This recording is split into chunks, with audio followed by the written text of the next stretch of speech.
ស្ដីបងប្អូនខ្ញុំមានស្តុកថ្មីទៅកាត់មកក្តៅបងប្អូនអានេះ013 Audi N8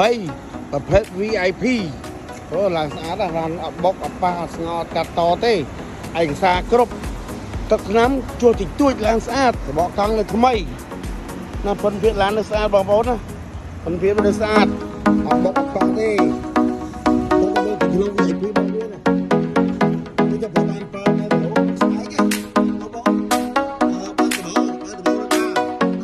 ដស្បែកក្រោមឲ្យសិនជាបងប្អូនខ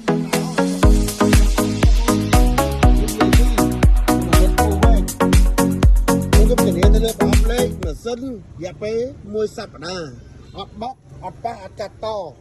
ចង់បងលួក៏បានចង់ទៅជាលុយសុទ្ធក៏បានដែរបងប្អូនមកយកមកងួយក្រោយតិចទៀតទៅមើល VIP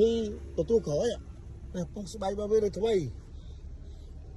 ទៅនឹងបញ្ជាក់កន្លែងមួយបងប្អូន 13800 ចរចាធានាថាឡានស្អាតតែចាប់ទៅមកអប់លេខមិនសិនខ្ញុំធានាថាមកទឹកទេចេញពីកន្លែងទៅឯកសារគ្រប់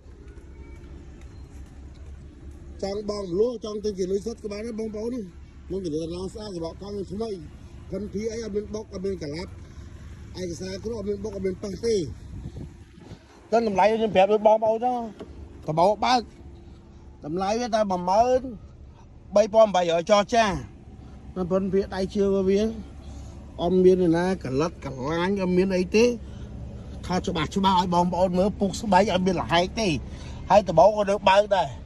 នេះភ្លើង LED របស់វាទេភ្លើងនេះភ្លើងតែគេភ្លើងប៊ីនបើតែភ្លើងប៊ីនមកវាគេដាក់លេងកន្លែងស្វាយនឹងបន្លែ05បងប្អូនអើយ